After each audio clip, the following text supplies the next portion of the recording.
टकराव को कम करना।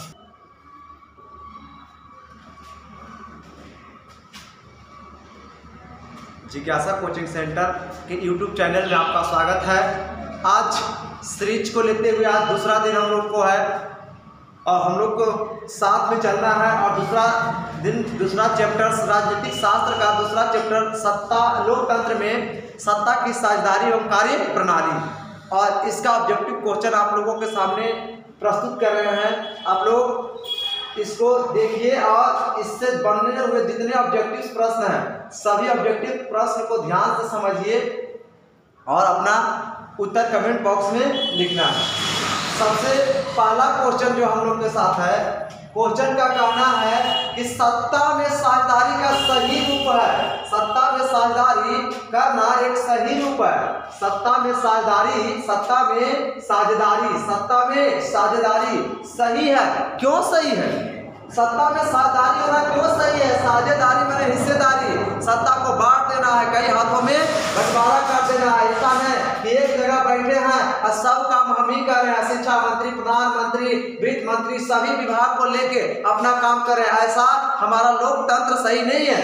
इसलिए लोकतंत्र में कहा जाता है कि सत्ता की साझेदारी बहुत जरूरी है, क्योंकि साझेदारी होने से हमारे देश के जो मंत्री हैं निरंकुश नहीं होंगे, हमारे जो प्रधानमंत्री हैं वो निरंकुश नहीं हो पाएंगे, क्योंकि वह शक्ति अलग अलग भागों में बांट देंगे। क्योंकि भारत में सत्ता की साझेदारी देखा जाए तो विधायिका, कार्यपालिका, न्यायपालिका के हाथों में सौंप दिया गया है। इसलिए तो जरूरी है, क्योंकि इससे हमारा जो सत्ता की साझेदारी जो है इससे क्यों जरूरी है, इसका आंसर जो है कि यह विविधता, क्या यह विविधताओं को अपने में समेट लेती है? क्या अपने विविधताओं को समेट लेती, इसीलिए सत्ता की जरूरत है? गलत जवाब।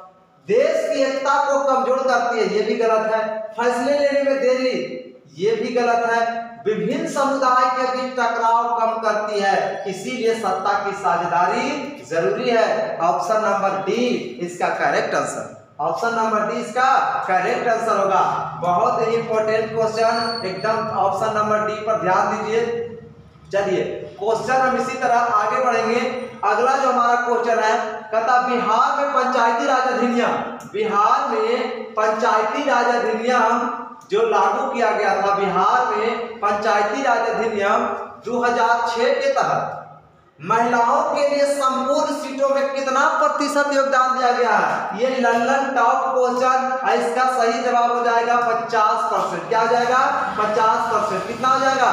50% सही जवाब हो जाएगा। चलिए इसी तरह हम तीसरा नंबर क्वेश्चन में आ जाते हैं। चलिए बताइए आप लोग, पहले ध्यान से देखिए। बिहार में पंचायती राज का कार्यकाल, पंचायती राज का कार्यकाल कै साल होता है? ऑप्शन देखिए और एकदम 5 वर्ष लगाइए। ये 5 वर्ष, इसका आंसर हो जाएगा 5 वर्ष। बिहार में पंचायती राज का कार्यकाल कै वर्ष होते हैं? 5 साल। ऑप्शन नंबर, क्वेश्चन नंबर 4 का कहना है भारत में संघ एवं राज्यों के बीच अधिकारों का विभाजन कितनी सूचियों में हुआ है? तो भारत में हम जानते हैं कि भारत में जो है यह हमारी 3 सूचियों में बांटा गया है। संघ सूची, समवर्ती सूची और राज्य सूची। ये ऑप्शन हो जाएगा संघ सूची, समवर्ती सूची और राज्य सूची। संघ सूची, समवर्ती सूची और राज्य सूची, इसलिए ऑप्शन नंबर सी इसका करेक्ट आंसर होगा। चलिए इसी तरह हम लोग क्वेश्चंस को आगे बढ़ेंगे और क्वेश्चन नंबर 5 पर ध्यान देंगे। 5 नंबर कहता है संघवाद लोकतंत्र के लिए अनुकूल है। संघवाद लोकतंत्र के लिए अनुकूल है, यह बात पूछ रहा है। तो कहता है कि ऑप्शन ए की संघीय व्यवस्था केंद्र सरकार के अधिकार को सीमित कर देती है। संघवाद इस बात की व्यवस्था करता है कि उस शासन व्यवस्था के अंतर्गत रहने वाले लोग रहेंगे, और ऑप्शन ए इस बात को भय रहता है कि भाषा संस्कृति। तो ये सभी हमारा ऑप्शन नंबर ये बी सभी गलत है, सभी सही है। इसका सही आंसर क्या हो जाएगा? ऑप्शन नंबर बी इसका क्या हो जाएगा? सही। ऑप्शन नंबर बी इसका सही आंसर हो जाएगा। संघवाद इस बात पर निर्भर करती है। चलिए अगला प्रश्न हम लोग देखेंगे। अगला प्रश्न का कहना है वेस्ट इंडीज में किस वर्ष वेस्ट इंडीज को संघ की स्थापना की गई थी। चलिए, बहुत ही लाजवाब क्वेश्चन, ये बहुत ही अच्छा क्वेश्चन था। इसका जवाब दीजिए, कमेंट बॉक्स में इसका आंसर लिखिए। तो इसका जवाब सही होगा 1958। चलिए, इसी तरह हम अगला क्वेश्चन के लेकर चलते हैं और अगला प्रश्न हमारा कहता है नाइजीरिया में किस वर्ष संघीय व्यवस्था की स्थापना की गई थी? नाइजीरिया में किस वर्ष संघीय व्यवस्था की स्थापना की गई थी? तो इस क्वेश्चन का सही जवाब होगा 1950। इसका करेक्ट आंसर 1950। नाइजीरिया में कब हुआ था? 1950 करेक्ट आंसर हो जाएगा। तो इस तरह से हम लोग अगला प्रश्न को देखेंगे। अगला प्रश्न करता है 8 नंबर, संघ राज्य की विशेषता नहीं है। संघ राज्य की विशेषता नहीं है। चलिए, इसका जवाब दीजिए, समय कमेंट बॉक्स में लिखिए। संघ राज्य की विशेषता नहीं है। क्या संघ राज्य की विशेषता लिखित संविधान नहीं है? संघ राज्य में लिखित संविधान चाहिए, शक्तियों का विभाजन, इकाई शासन व्यवस्था या सर्वोच्च न्यायपालिका। तो इसमें शक्तियों का विभाजन संघ राज्य में जो कहता विशेषता इसका नहीं है, तो शक्तियों का विभाजन यह इसकी विशेषता नहीं है। तो ऑप्शन नंबर बी इसका सही जवाब होगा। चलिए, ऑप्शन अब क्वेश्चन नंबर 9 पे जाते हैं। बिहार सरकार ग्राम पंचायतों की व्यवस्था स्थापना में औसत आबादी का आधार, औसत आबादी ग्राम पंचायत के लिए कितना माने?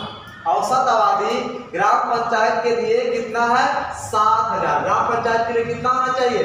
7000 औसत आबादी होनी चाहिए। इसी तरह हम लोग अगला क्वेश्चन चलेंगे 10। ग्राम पंचायत की व्यवस्थापिका सभा किसे कहते हैं? ग्राम पंचायत की व्यवस्थापिका सभा किसे कहा जाता है? ग्राम सभा को। क्या है? ग्राम सभा। तो ग्राम सभा इसका सही आंसर हो जाएगा। चलिए, इसी तरह हम लोग अगला प्रश्न में आएंगे। अगला क्वेश्चन कहता है भारत पंचायती राज प्रणाली निम्नलिखित में से सर्वप्रथम कहाँ लागू हुआ था? चलिए, तो ये हमारा क्वेश्चन का सही जवाब होगा कि राजस्थान के नागौर जिला। राजस्थान के नागौर जिला, ऑप्शन ए सही जवाब। और इसी तरह अगला प्रश्न में हम लोग चलेंगे। अगला प्रश्न है बलवंत राय मेहता समिति से। बलवंत राय मेहता समिति यह कितने प्रकार के द्विस्तरीय, त्रिस्तरीय, एक स्तरीय? तो बलवंत राय मेहता राजस्थान में सर्वप्रथम शुरू करने वाले त्रिस्तरीय पंचायती राज व्यवस्था किए थे। तो ऑप्शन नंबर सी इसका सही जवाब हो जाएगा। अगला क्वेश्चन, बिहार में पंचायती राज का स्वरूप कैसा है? तो बिहार में पंचायती राज का स्वरूप क्या हो जाएगा? ग्राम पंचायत भी हो जाएंगे और पंचायत समिति भी हो जाएंगे और जिला परिषद। ग्राम पंचायत, पंचायत समिति और जिला परिषद भी हो जाएंगे। चलिए, इसी प्रकार क्वेश्चन नंबर 14 में चलते हैं। निम्नलिखित में से किस राज्य को भारतीय संविधान में विशेष राज्य का दर्जा दिया गया? तो इसका आंसर थोड़ा सा मिस्टेक है टाइपिंग में, इसलिए इसका क्वेश्चन का हम लोग अलग देखेंगे। इसका आंसर जो है गलत से छप गया है, इसका आंसर अलग और जम्मू कश्मीर में विशेष राज्य का दर्जा दिया गया था। चलिए, इस तरह हम लोग अगला 15 नंबर क्वेश्चन देखेंगे। भारत में सर्वाधिक लोग निम्नलिखित में किस भाषा को बोलते हैं? तो भारत में सबसे ज्यादा हिंदी भाषा बोलने वाले लोग होते हैं। चलिए, इसी प्रकार हम लोग अगला क्वेश्चन चलेंगे।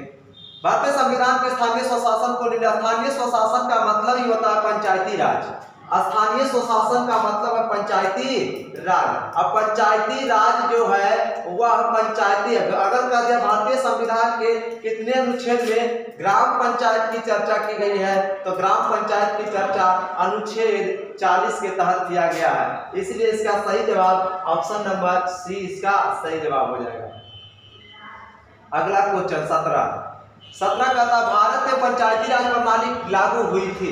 तो भारत में पंचायती राज प्रणाली 2 अक्टूबर 1859 ईस्वी को लागू किया गया था। अगला प्रश्न है पंचायती राज संस्थाओं को नया रूप देने के लिए संविधान का कौन सा संशोधन किया गया था? तो संविधान का 73वां संशोधन, संविधान का 73वां संशोधन किया गया था। चलिए, इसी तरह आज क्वेश्चन 30 क्वेश्चन ऑब्जेक्टिव आप लोग के सामने लाए हैं और 30 क्वेश्चन का हल करेंगे और हमारे साथ सभी लोग ध्यान से देखेंगे। पटना नगर निगम के प्रधान को क्या कहा जाता है? तो पटना नगर निगम के प्रधान को, कहीं भी नगर निगम का प्रधान है तो उसे हम लोग महापौर ही कहेंगे। नगर निगम का प्रधान क्या कहलाते हैं? महापौर। विशेष बात ध्यान देना है, ऑब्जेक्टिव क्वेश्चन आता है परीक्षाओं में। पटना नगर निगम कितने वार्ड में बटे हुए है? तो पटना नगर निगम में 72 वार्ड है, 72 वार्ड, ऑप्शन सी 72 वार्ड बांटे गए हैं। बिहार में नगर निगमों की संख्या कितनी है? बिहार में कुल कितने नगर निगम है? वो 11 नगर निगम है। बिहार में कितने नगर निगम? 11 नगर निगम है। क्वेश्चन है, ग्राम कचहरी के प्रधान को क्या कहते हैं? ग्राम कचहरी के प्रधान सरपंच जी होते हैं। सरपंच साहब ग्राम कचहरी के प्रधान आते हैं। अगला, ग्राम पंचायत के सचिव। ग्राम पंचायत के सचिव पंचायत सचिव को कहते हैं। और उसी तरह अगला क्वेश्चन, पंचायत समिति का प्रधान कौन होता है? तो पंचायत समिति का प्रधान को हम लोग प्रमुख कहते हैं। क्या कहेंगे? प्रमुख कहेंगे। और उसी तरह क्वेश्चन नंबर 25, नगर परिषद के सदस्यों की संख्या। नगर परिषद के सदस्यों की संख्या कितना होता है? 10 से 40। 10 से 40 नगर परिषद के सदस्यों की संख्या कितनी होते हैं? 10 से 40 होते हैं। चलिए अगला प्रश्न हम लोग आएंगे। अगला में हम लोग देखेंगे 26 नंबर प्रश्न, भारतीय स्तर पर, राष्ट्रीय स्तर पर पंचायती राज की शुरुआत किस राज्य से की गई थी? तो ये कहीं ना कहीं हमारा राजस्थान। किस राज्य में? राजस्थान। ऑप्शन डी इसका करेक्ट आंसर हो जाएगा।